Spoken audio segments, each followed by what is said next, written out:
Welcome student. मैं हूं Tande sir technical channel में आपका स्वागत है। डियर फ्रेंड, तैयार हो जाइए, आपके लिए एक और नई वैकेंसी लेकर आए हैं हम। और एक नई वैकेंसी में डियर स्टूडेंट आईटीआई वाले और डिप्लोमा वाले स्टूडेंट के लिए ये वैकेंसी जारी की गई है। देखेंगे इसमें कि ऐसी कौन सी वैकेंसी है। अलग अलग ट्रेड के लिए वैकेंसी जारी की गई है और इसमें हम देखेंगे हिंदुस्तान एरोनॉटिक्स लिमिटेड के द्वारा ये जो वैकेंसी है ये जारी की गई है। चलिए देखेंगे, हम स्टार्ट करेंगे। तो यहाँ पर इंगेजमेंट आप पर्सनल अंडर वेन्यू बेसिस यहाँ पर दिया हुआ है। हिंदुस्तान एरोनॉटिक्स लिमिटेड के द्वारा HAL के द्वारा ये वैकेंसी जारी की गई है, जहाँ पर हेलीकॉप्टर्स वगैरह बनते हैं।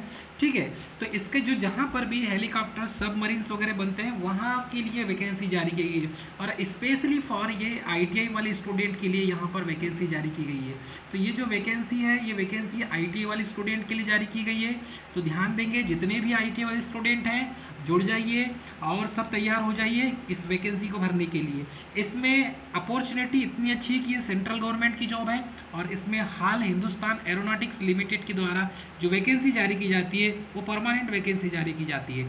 चलिए हम इसमें देखेंगे क्या लिखा हुआ है। हिंदुस्तान एरोनॉटिक्स लिमिटेड HAL एक महारत्न कंपनी है। नवरत्न यहाँ लिखा है नवरत्न सेंट्रल पब्लिक सेक्टर अंडरटेकिंग। तो ये नवरत्न कंपनी है। ठीक है, कभी कभी एग्जाम में पूछा जाता है कि HAL महारत्न कंपनी है नवरत्न कंपनी है।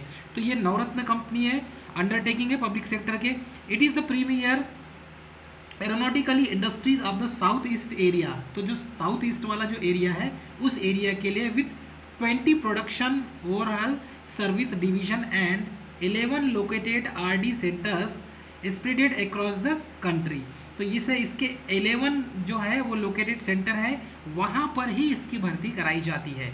अब ये हाल spectrum apprentice incumbents of the high tech programs involving a number of state of the art technology design development manufacture repair overhaul and upgrade the crafts helicopters aero engines industrial marines gas turbines। तो इसमें इतनी सारी चीज़ों को बनाया जाता है। एक तो एयरक्राफ्ट्स बनाए जाते हैं, दूसरा हेलीकॉप्टर्स बनाए जाते हैं, तीसरा एरो स्पेस इंजीनियरिंग इंजन्स बनाए जाते हैं एरोस्पेस इंजीनियरिंग के द्वारा। इंडस्ट्रियल एरिया में इसका यूज़ होता है। मरीन जो गैस टर्बाइंस होती है उसका यहाँ पर मैन्युफैक्चर होता है। इसमें एसेसरीज और अदर है। इसमें avionics system and structural components of the satellite and launch vehicle. तो सैटेलाइट के भी यहाँ पर कुछ कंपोनेंट्स बनते हैं, जैसे चंद्रयान उससे भी कुछ कंपोनेंट्स यहाँ बने हैं। और जो PSLV G3 C4 वगैरह जो है ये इसके लॉन्च व्हीकल के पेट भी यहाँ पर बनाए जाते हैं। तो ये जो हिंदुस्तान एरोनॉटिक्स लिमिटेड है ये गवर्नमेंट की अंडरटेकिंग है और यहाँ पर बहुत सारी चीज़ें यहाँ पर बनती है। ठीक है, application for the invited for the eligible candidate into the prescribed फॉर्मा of the following post of tutor basis for a period of 4 years in hall non-executive cadre for posting of hall helicopters factories। इसमें लिखा है तुमकुरु कर्नाटका में है। इसका ये जो factory है HAL की जहाँ पर हेलीकॉप्टर बनते हैं उसकी फैक्ट्री है कर्नाटका में, जिसे तुमकुरु लिखा हुआ है। The tenor will the come in automatically on completion for the 4 year for the date of joining or may extended at the description of the management। ठीक है, अब इसमें यदि हम देखें तो इसमें वैकेंसी नंबर ऑफ पोस्ट्स कितनी जारी की गई ये पोस्ट से हमको पता चलेगा। चलिए यदि नंबर ऑफ पोस्ट की बात करें तो नंबर ऑफ पोस्ट में detail for the post discipline reservation qualification. तो इसमें डेट जो है पोस्ट की डिटेल दी हुई है, डिसिप्लिन दिया हुआ है, किस स्टेट से है, रिजर्वेशन दिया हुआ है और क्वालिफिकेशन दिया हुआ है। सबसे पहले बात करेंगे ITI वाले स्टूडेंट के लिए। ये जो वैकेंसी है ये वैकेंसी ITI वाले स्टूडेंट के लिए जारी की गई है। सबसे पहले फीटर, और फीटर ट्रेड में देखेंगे तो इसका जो स्केल है C5 दिया हुआ है इसमें। और अनरिजर्व टोटल यहाँ पर पोस्ट है 17, टोटल पोस्ट है यहाँ पर 17। इसमें UR की 7 पोस्ट है, OBC की 7 पोस्ट है, SC की कोई पोस्ट नहीं है, ST की कोई पोस्ट नहीं है। इसमें EWS की 3 पोस्ट है, PWD की कोई पोस्ट नहीं है। तो ऐसा कैलकुलेशन करें तो इसमें सिर्फ यूआर और ओबीसी और पीडब्ल्यू, इसमें ईडब्ल्यूएस की पोस्ट दी हुई है टोटल 17। ठीक है, इसमें क्वालिफिकेशन की बात करें तो qualification is very important in this field. तो एनएसी के द्वारा 3 इयर्स और एनएसी 2 इयर्स प्लस एनसीवीटी ये जारी किया गया है। आपके पास फीटर का 2 ईयर का आईटीआई का सर्टिफिकेट आपके पास चाहिए, तभी आप इस फॉर्म को भर सकते हैं। सेकंड में दिया है इलेक्ट्रीशियन, और इलेक्ट्रीशियन भी जिसका जो स्केल है C5 स्केल है, इसमें यूआर की 3 पोस्ट हैं, ओबीसी की 2 पोस्ट है, ऐसे टोटल 5 पोस्ट हो गई यहाँ पर। ठीक है, बाकी एसटी, ईडब्ल्यूएस और पीडब्ल्यूडी की कोई पोस्ट नहीं है इसमें। अब इसमें जो है एनएससी के द्वारा 3 इयर्स का कोर्स होना चाहिए, या तो फिर एनएससी के द्वारा 2 साल का प्लस एनसीटीवीटी का कोर्स होना चाहिए। तो इसमें भी आपका इलेक्ट्रीशियन से आईटीआई आपका कंप्लीट चाहिए, तो ही इस फॉर्म को आप भर सकते हैं। ठीक है, इसके बाद कुछ वैकेंसी ऐसी है जैसे कि स्टोर्स क्लेरिकल कॉमर्शियल जो है असिस्टेंट, एडमिन असिस्टेंट, ये भी स्केल 5 में आता है, इसकी भी पोस्ट दी हुई है। तो 1 यूआर में 1, ओबीसी में 1, एससी में 1 और पीडब्ल्यूडी में 1 दी है। तो टोटल कितनी पोस्ट हो गई माय डियर फ्रेंड? 4 पोस्ट हो गई। इसके लिए क्वालिफिकेशन दिया हुआ है university degree BA, B Com, BSc, BBA, BBM, BCA, BSW etc under the 10+2+3 pattern from the recognized university and professional certificate in typing, stenography, PC operators operations. It is minimum 3 months का इसका certificate आपके पास होना चाहिए। ठीक है, तो ये जो सर्टिफिकेट है आपके पास है तो ही आप इस फॉर्म को फिल कर सकेंगे। ठीक है, अब देखते हैं यहाँ पर कुछ पोस्ट अकाउंट्स की दी हुई है। अकाउंट में सीबी स्केल जो है C5 दिया है इसका, इसमें सिर्फ और सिर्फ ईडब्ल्यूएस के लिए एक पोस्ट दी हुई है। तो इसमें है टोटल 2 पोस्ट और यूआर की पोस्ट 1 दी हुई है। और यहाँ पर देखेंगे तो ये पीडब्ल्यूडी की 1 पोस्ट है। ठीक है, तो टोटल ऐसी 2 पोस्ट हो गई यहाँ पे। और इसमें भी क्वालिफिकेशन में B Com from recognise university under the 10+2 pattern and the professional certificate PC operation ATC minimum 3 months. ये जैसे 10+2+3 दिया हुआ है ना, ये इसको आपको सिर्फ 10+2 ही मानना है। ठीक है, मतलब 10th और 12th यही मानना है आपको। और आपके पास अकाउंट्स का जो है सर्टिफिकेट होना चाहिए आपके पास। ठीक है, 3 मंथ का सर्टिफिकेट है तो भी काम कर जाएगा। इसके बाद है सिविल। सिविल के लिए स्केल इसका D6 दिया हुआ है।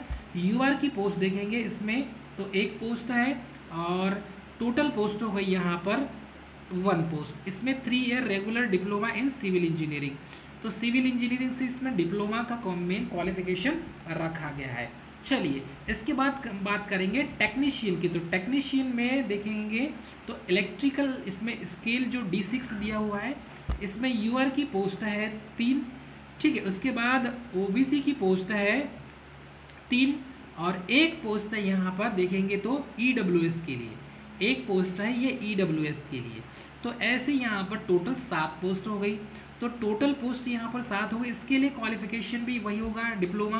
तो 3 years regular diploma in electrical engineering, electronics and telecommunication, electronics and communication, instrumentation, electrical telecommunication, ये जितने भी ब्रांच है, इस ब्रांच से किसी का भी यदि पॉलिटेक्निक कंप्लीट है तो पॉलिटेक्निक कंप्लीट जिसका इस ब्रांच से है वो फॉर्म अप्लाई कर सकता है। ठीक है, इसमें टेक्नीशियन इलेक्ट्रिकल की ही पोस्ट काउंट होगी। तो इसमें कम से कम इलेक्ट्रिकल की 1 हो गई, इलेक्ट्रिकल इलेक्ट्रॉनिक्स 2 ब्रांच हो गई, electrical electronics and telecommunication 3 branch हो गई। ठीक है, इंस्ट्रूमेंटेशन 4 ब्रांच हो गई और इलेक्ट्रिकल एंड टेलीकम्युनिकेशन 5 ब्रांच हो गई। 5 ब्रांच वाले डिप्लोमा वाले पॉलिटेक्निक जिन्होंने किया वो फॉर्म अप्लाई कर सकते हैं। अब देखेंगे इसमें टेक्नीशियन, और टेक्नीशियन में मैकेनिकल की पोस्ट है जिसमें स्केल इसका है D6। इसमें यूआर की पोस्ट 1 है, ओबीसी की पोस्ट 1 है। तो ऐसे हो गया टोटल पोस्ट हो गई 2 पोस्ट। इसमें भी 3 इयर्स रेगुलर डिप्लोमा इन इंजीनियरिंग मैकेनिकल। तो मैकेनिकल से जिसका इंजीनियरिंग है, यांत्रिकी से जिसका इंजीनियरिंग है, डिप्लोमा पॉलिटेक्निक इंजीनियर किया है पॉलिटेक्निक, वो इस फॉर्म को भर सकते हैं। ठीक है, उसके बाद असिस्टेंट आईटी की बात करें, स्केल इसका भी D6 दिया हुआ है जितने भी टेक्नीशियन है। तो इसमें ये है 1 पोस्ट यहाँ पर दिया हुआ है। यदि बात करें हम तो सेकंड नंबर का एक पोस्ट जो है ये एससी की पोस्ट है और दूसरी पोस्ट है एसटी की। ठीक है, ये एससी की पोस्ट है, ये एसटी की पोस्ट है। टोटल पोस्ट हो गई 2 पोस्ट और इसमें 3 years regular diploma in engineering technology computer science and computer science में इसमें डिप्लोमा होना चाहिए आपका, पॉलीटेक्निक कंप्लीट होना चाहिए। ठीक है, सीएस वाले इस फॉर्म को अप्लाई कर सकते हैं। अब यहाँ पर यदि देखें हम तो यहाँ पर कुछ जो है इंडिकेशन वगैरह दिए हुए हैं, क्वालिफिकेशन एक्सपीरियंस वगैरह दिया हुआ है। क्या लगेगा इसमें क्वालिफिकेशन और एक्सपीरियंस एक रिक्वायरमेंट क्या होगी, चलिए इसको बहुत अच्छे से केयरफुली पढ़ेंगे। Candidates apply for the above mention post should possess the qualification as mentioned against each post. तो आपको जो भी क्वालिफिकेशन है उसको आप अच्छे से रीड कर लेंगे और उसमें फुलफिल होता है कि नहीं होता तो फॉर्म नहीं भरना है। उसके बाद candidate with part time correspondence distance education e learning qualification will not be eligible to apply. तो इसमें पार्ट टाइम वालों को अप्लाई नहीं करना है, इसमें सिर्फ रेगुलर वाले जो स्टूडेंट है, ठीक है, रेगुलर स्टूडेंट ही फॉर्म भरेंगे। एक चीज़ याद रखेंगे, चाहे आईटीआई किया हो स्टूडेंट ने, चाहे पॉलीटेक्निक किया हो, जो रेगुलर स्टूडेंट है वही इस फॉर्म को अप्लाई करेंगे। बाकी डिस्टेंस करस्पोंडेंस पार्ट टाइम वाले इस फॉर्म को अप्लाई नहीं कर सकते। इसके बाद देखेंगे candidate possessing higher qualification than the required qualification indicated in the notification need not apply. तो हायर क्वालिफिकेशन वाले इस फॉर्म को अप्लाई नहीं करेंगे। जिसे किसी ने यदि बीटेक कर लिया है तो बीटेक वाला इस फॉर्म को अप्लाई नहीं कर सकता। ठीक है, candidate of such personal who possess higher qualification than the required qualification indicated in the notification and who apply for the post will be rejected at any stage of the recruitment for selection। यदि candidate यदि कुछ भी apply करते समय जो भी notification के आधार पर जो भी इंफॉर्मेशन गलत प्रोवाइड करता है तो उसका रिक्रूटमेंट जो है लास्ट स्टेज के बाद भी, सिलेक्शन होने के बाद भी उसके जो सिलेक्शन प्रोसीजर है उसमें सवाल उठाते हुए उसका सिलेक्शन रद्द कर दिया जाएगा। ये साफ शब्दों में लिखा गया है। Candidate pursuing allot enrolled for the any qualification should mandatory indicate the same of the application format। all qualification possessed by the candidate and qualifications courses being pursued by them at time of the submitting of the application. देखो, यदि आपका ITI है अभी running चल रहा है, form नहीं भर सकते। डिप्लोमा पॉलीटेक्निक किसी का चल रहा है डिप्लोमा फाइनल ईयर, तो फॉर्म नहीं भर सकते। इसके लिए कंप्लीट चाहिए। ठीक है, जब आप फॉर्म भर रहे हैं उस डेट में कंप्लीट चाहिए इसमें, अदरवाइज आपका फॉर्म रिजेक्ट हो जाएगा। Application of format employment are the carefully indicated for the application in the word in other word all the qualification already possessed and qualification courses which is being to persist currently undergoing are the indicated in the application and submitting the same of the notified post hall। तो इसमें आपका complete चाहिए। Age limit and relaxation concession की बात करें तो अपर age limit यहाँ पर 28 ईयर्स दिया हुआ है, ये मैक्सिमम हो गया अपर एज लिमिट। 1/8/2023 के अनुसार for unreserve category and EWS category के लिए। ठीक है, ये यूआर के लिए होगा एंड ईडब्ल्यूएस कैटेगरी के लिए होगा। ठीक है, उसके बाद relaxation up to 5 years in age admissible for the candidate being belonging SC ST category. तो SC ST कैटेगरी के लिए 5 साल की छूट है इसमें, 5 ईयर्स।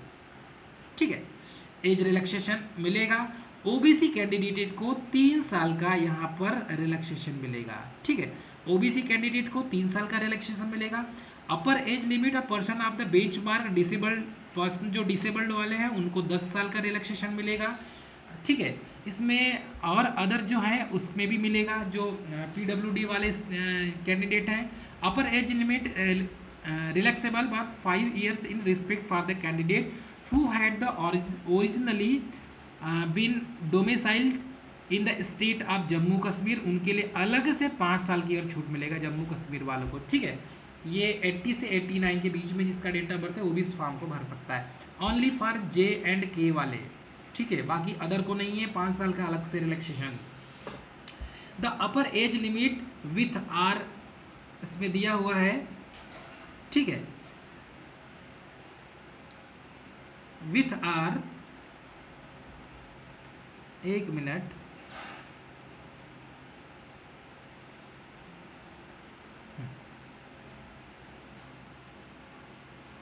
ठीक है।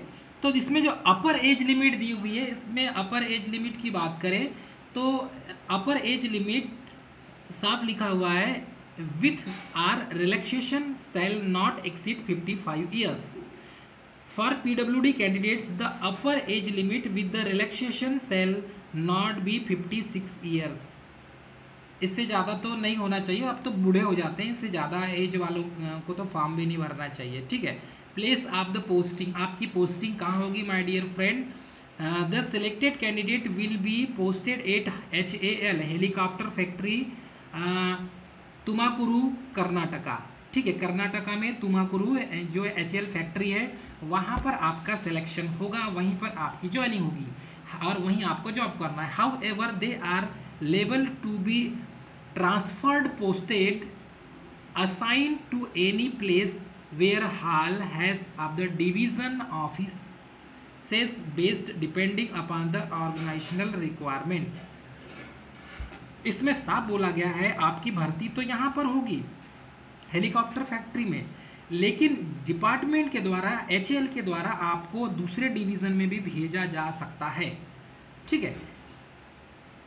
तो हमें तो जॉब करने से मतलब है, ठीक है, जॉब करने से मतलब है, हमें जॉब चाहिए तो जॉब फॉर्म आप भर सकते हैं। इसमें एंगेजमेंट बोला गया है तो एंगेजमेंट में कुछ 5 साल का बॉन्ड, यदि इसमें 4 ईयर का पीरियड है इसमें, इसके पहले आप जॉब नहीं छोड़ सकते, इसके लिए बॉन्ड भराए जाते हैं, ठीक है, ये उसको मेंशन करता है। रेमुनरेशन जो मिलेगा आपको वो कितना मिलेगा, पैसा कितना मिलेगा, या इसको बोल सकते हैं सैलरी, सैलरी आपकी कितनी होगी, ठीक है, पगार कितनी होगी आपकी। तो यहाँ during the period of tenure engagement the candidates will be paid following remuneration. तो इसमें साफ बोला गया है बेसिक पे जो है वो आपको C5 के लिए ITI वालों के लिए 22,000 होगी, और D6 मतलब कि डिप्लोमा वालों के लिए, डिप्लोमा इलेक्ट्रिकल मैकेनिकल, ठीक है, सिविल इंजीनियरिंग वालों के लिए, इनके लिए 23,000 होगी। तो ये पॉलिटेक्निक जिनने किया है उस पोस्ट के लिए 23,000 स्केल होगा, और ITI वालों के लिए 22,000 पर मंथ होगा, और बीटेक डिप्लोमा वाले के लिए 23,000 पर मंथ होगा। इसमें DA भी मिलेगा, 8 एप्लीकेबल रेट जो DA होगा वो DA मिलेगा, दोनों को मिलेगा, ठीक है, डिप्लोमा वालों को मिलेगा और डिग्री पॉलिटेक्निक वालों को मिलेगा, ठीक है, और ITI वालों को मिलेगा। HRA इसका मिलेगा, जो रेट HRA का होगा ITI वालों को भी मिलेगा और पॉलिटेक्निक वालों को भी मिलेगा, ठीक है। इसमें पक्स जो है 25% ऑन बेसिक पे, बेसिक पे के जो है पक्स मिलेगा, इसमें 25% बेसिक पे दोनों में मिलेगा, ठीक है।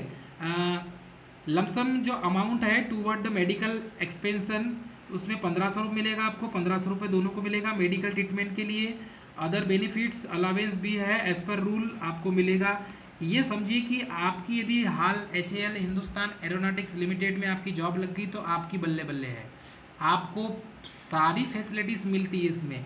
The components of the benefit and allowance as for below, तो इसमें जो है सारी चीज़ें मिलती है, क्वार्टर भी मिलता है आपको, ठीक है, आपको क्वार्टर मिलेगा, बेसिक पे जितना है वो तो मिलेगा, हाउस रेंट अलावेंस मिलेगा आपको अलग से, सिटी के बाहर रहते हैं तो प्रोविडेंट फंड मिलेगा, साफ लिखा हुआ इसमें, अलावेंस टूवर्ड अलग से मिलता है, ठीक है, मेडिकल फैसिलिटीज़ मिलती है, मंथली इंसेंटिव एनुअल इंसेंटिव अलग बनता है, क्वार्टरली पर जो परफॉर्मेंस पे है वो अलग मिलता है, TADA अलग मिलता है, ग्रुप इंश्योरेंस अलग से मिलता है, नाइट शिफ्ट का अलावेंस अलग मिलता है। साहब इतना पैसा है HAL में, आपकी जॉब लग गई ना, आपकी 7 पीढ़ी सवर जाएगी। आप ये सोच सकते हैं, इतना सारी चीज़ें देती है गवर्नमेंट की तरफ से, हर चीज़ मिलती है, ठीक है। यहाँ पर बहुत सारी चीज़ें जो है इसका PDF हम अपने टेलीग्राम चैनल में हमारा टेलीग्राम चैनल है, टेलीग्राम चैनल, और टेलीग्राम चैनल की हम यहाँ पर लिंक भेज देंगे। वहाँ से ये पीडीएफ आपको प्रोवाइड कर दी जाएगी। वहाँ से आप ये पीडीएफ डाउनलोड कर सकते हैं। पूरा एक एक जो है रूल्स रेगुलेशन, क्योंकि इतना इतना बड़ा वीडियो बनाना मुश्किल है, एक एक चीज़ बताना, तो ये आपको अच्छे से देख लेना है, ठीक है। तो टेलीग्राम चैनल है हमारा, इसी नाम पे है, टांडे सर टेक्निकल, ठीक है। Tande sir technical double E करके हमारा टेलीग्राम चैनल है, इसमें जाके पीडीएफ आप प्राप्त कर सकते हैं, ठीक है। अब यहाँ पर देखेंगे सिलेक्शन की प्रोसीजर क्या होती है। तो बेसिकली सिलेक्शन की जो प्रोसीजर है, the selection will be done through the written test. तो इसमें रिटन टेस्ट होगा। The minimum percentage of marks score by the candidate in the qualification examination diploma और ITI NAC as per the case में be in the respective trade discipline is mention as. इसमें UR category और OBC category के लिए 60% होना चाहिए, ठीक है।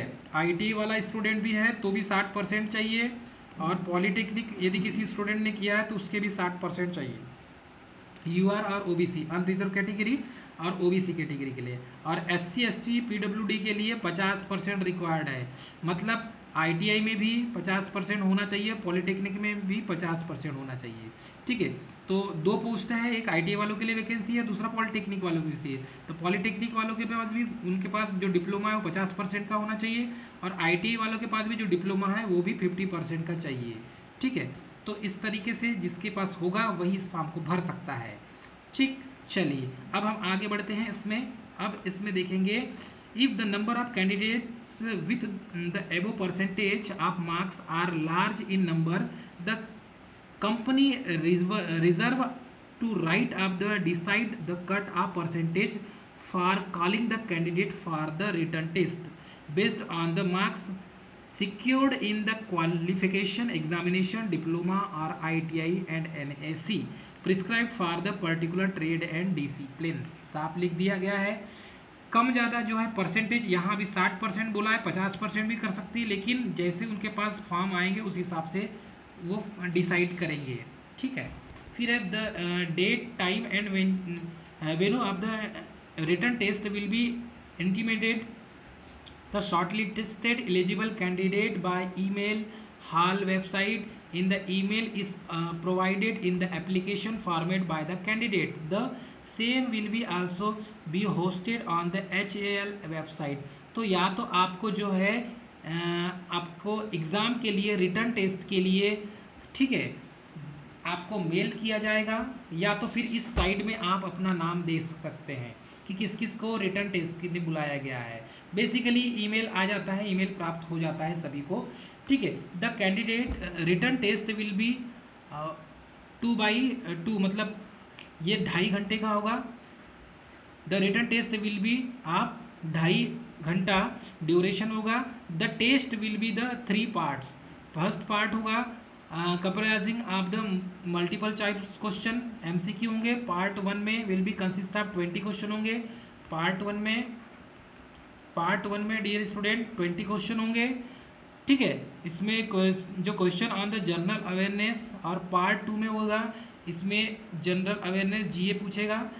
पार्ट 2 में देखें तो पार्ट 2 में क्या कितने क्वेश्चन है डियर स्टूडेंट, पार्ट 2 में 40 क्वेश्चन है, और इसमें पूछा जाएगा इंग्लिश रीजनिंग, इसमें पूछा जाएगा इंग्लिश एंड रीजनिंग, ठीक है। पार्ट 3 में होंगे consist of 100 questions on the concern the discipline. तो पार्ट 3 में ये 100 नंबर का होगा, और इसमें टेक्निकल पूछा जाएगा, ठीक है। टेक्निकल पूछा जाएगा, मैकेनिकल वाले तो मैकेनिकल का, इलेक्ट्रिकल वाले तो इलेक्ट्रिकल का, चाहे वो ITI हो, चाहे वो डिप्लोमा वाला हो, ITI वाला या पॉलिटेक्निक वाला। Each question carry 1 marks each and there is no negative marks. इसमें अच्छी अपॉर्चुनिटी ये है कि निगेटिव मार्क्स नहीं है, पूरे क्वेश्चन अटेंड करके आप आ सकते हैं। Candidate will have appear the written test and their own cost on the date time venue which will be mentioned in their admit card। The candidate have the download admit card from the HAL website। तो ये HAL की website है, यहाँ से आप admit card download कर सकते हैं, ठीक है। डाउनलोड, यहाँ से एडमिट कार्ड डाउनलोड कर सकते हैं। Candidate are request for the bring admit card, one of the original photo identity card, voter ID card वगैरह आपको लाना है। जब आप एग्जाम देने आएंगे तो आपके पास ये ओरिजिनल प्रूफ आईडी आपके पास होना चाहिए रिटर्न टेस्ट के समय में।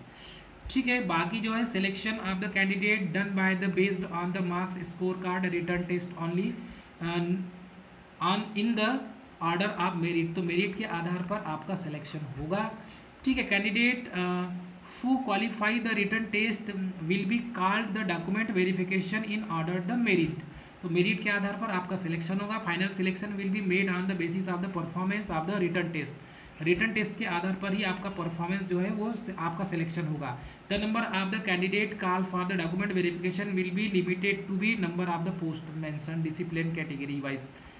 Inability of the candidate to procedure to requisite document at the time of document verification, जो डॉक्यूमेंट आपने लगाया है वैसा ही ओरिजिनल डॉक्यूमेंट आपको नोटिफिकेशन जब आपका डॉक्यूमेंट वेरिफिकेशन होगा, सिलेक्शन हो जाएगा, उस समय आपको लगाना है। ठीक है, कास्ट सर्टिफिकेट जिसके पास जो है जिस सब वो आपको लगाना है, जो रूल्स रेगुलेशन है उसको आप पढ़ लेंगे।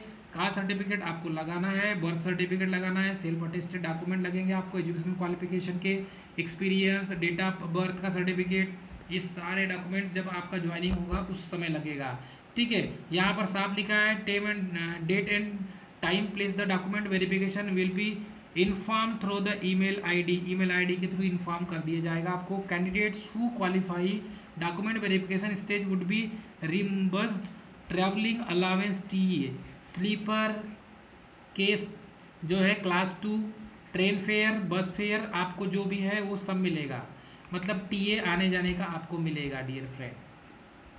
ठीक है, तो ये सब प्रोवाइड करती है। मेडिकल एग्जामिनेशन, मेडिकल एग्जामिनेशन भी हुआ एचआर, इसमें candidate provisionally selected will have the undergo the pre employment medical examination of HAL hospital, joining के समय में वहाँ आप सब फिट होना चाहिए। Application should meet the medical standard and prescribe by the company, तो जो कंपनी है एचएएल का जो हॉस्पिटल है हिंदुस्तान एरोनॉटिक्स लिमिटेड का, वहाँ पर आपका मेडिकल फिटनेस सर्टिफिकेट आपका मेडिकल होगा, मेडिकल में आपका सब चीज़ सही क्लियर होना चाहिए तभी आपको ज्वाइनिंग मिलेगी। हाउ टू अप्लाई, मेन मुद्दे की बात कि आप फॉर्म कैसे भरेंगे, फॉर्म कैसे भरेंगे। तो फॉर्म भरने के लिए कुछ नहीं है, आजकल सब ऑनलाइन मोड हो गया है। देखते हैं क्या लिखा हुआ है, ऑनलाइन है कि ऑफलाइन है। The candidate sponsored by the concern employment exchange who have received communication from HAL are only eligible to apply the online form of the advertisement post, तो इस पोस्ट के लिए आपको ऑनलाइन फॉर्म भरना है, याद रखेंगे ऑनलाइन फॉर्म भरना है। Eligible and interested candidate are required to log in HAL website www.hal/india.co.in, ये साइट है, इस साइट में आपको जाकर क्लिक करना है और फॉर्म भरना है। A candidate is eligible to apply for the one post only for which he she most eligible, तो कोई भी कैंडिडेट एक ही पोस्ट के लिए फॉर्म भर सकता है। Candidate are allowed for apply only once of the application and once submitted cannot be altered under the circumstance. Candidate are required to possess a valid email ID, mobile number which is to be mentioned in the application. Blank, so the intimation regarding the written test, documents verification, medical test can be sent. HAL will not be responsible for bouncing off the email send, तो आपका email सही होना चाहिए, email चालू होना चाहिए, क्योंकि इसी में आपको जानकारी मिलेगी सिलेक्शन की। ठीक है, सारे जितने भी होंगे, और मोबाइल नंबर, मतलब आपका मोबाइल नंबर ये भी चालू होना चाहिए। ठीक है, क्योंकि इन दोनों में ही मैसेज आएंगे। ठीक है, बाकी जो है यहाँ पर जाके पूरा अच्छे से आप पढ़ सकते हैं। Submission acceptance application system will be generate the registration acknowledgement for the along the application reference allotted which of the will be used for the reference, यहाँ पर साफ लिखा हुआ है। कैटेगरी फॉर्म जैसा भरोगे वहाँ पर ये जो साइड है, इस साइड में लास्ट डेट जो है, लास्ट डेट के पहले आप फॉर्म भर लेंगे। तो लास्ट डेट दिया है 24/9/2023, ये इसकी लास्ट डेट है, और लास्ट डेट के पहले आप फॉर्म भर लेंगे। ठीक है, यदि लास्ट डेट के पहले फॉर्म नहीं भरे तो फिर दिक्कत हो जाएगी। तो लास्ट डेट के पहले फॉर्म भर लें। No application will be accepted in person by post, post से आपका फॉर्म जमा नहीं होगा, इस बात को याद रखेंगे। जनरल कंडीशन में इंडियन होना चाहिए। ठीक है, पब्लिक सेक्टर में जो है ये सारी चीज़ें यहाँ लिखा हुआ है। कैंडिडेट SC/ST कैटेगरी वाला है तो उसके पास जो है सर्टिफिकेट होना चाहिए, कास्ट सर्टिफिकेट होना चाहिए। ठीक है, ये वेबसाइट दी है, इसमें आप देख लीजिए, same hosted for the hall website में यहाँ सारी चीज़ें। ठीक है, इंडियन यूनिवर्सिटी से होना चाहिए पढ़ा लिखा। जो क्वालिफिकेशन है, person 40% more than relevant disability are eligible to apply for the post reserve by the PWD। तो PWBD पोस्ट के लिए रिजर्व, उसके बाद डिसेबिलिटी का सर्टिफिकेट होना चाहिए। ये सारी चीज़ें लिखी हुई है, इसको आप अच्छे से पढ़ लेंगे। ठीक है, एग्ज़ाम कहाँ होंगे वो एग्ज़ाम के बारे में भी यहाँ पर दे देंगे।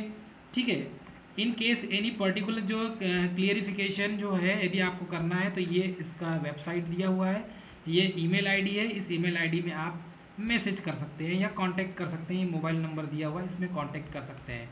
Court of the जुडिक्शन for any discipline case will be Bangalore में होगा। यदि आप कोई लगाता है तो बेंगलोर में उसका पिटीशन दायर किया जा सकता है। तो ये थी जानकारी हिंदुस्तान एरोनॉटिक्स लिमिटेड की, और मैं उम्मीद करता हूँ आपको बहुत अच्छा लगा होगा। ये जो वैकेंसी है, इस वैकेंसी को IIT और पॉलिटेक्निक वालों को सभी को भरना है। तो डिप्लोमा वाले के लिए भी वैकेंसी है और IIT वालों के लिए भी वैकेंसी है डियर फ्रेंड। ठीक है, तो मिलते हैं दोस्तों नेक्स्ट ऐसी ही ताज़ा तरीन जो है गवर्नमेंट वैकेंसी के साथ। IIT और डिप्लोमा वाले स्टूडेंट, पॉलिटेक्निक बीटेक वाले स्टूडेंट के लिए स्वस्थ रहें, मस्त रहें, मुस्कुराते रहें। मिलते हैं नेक्स्ट वीडियो में, तब तक के लिए जय हिंद।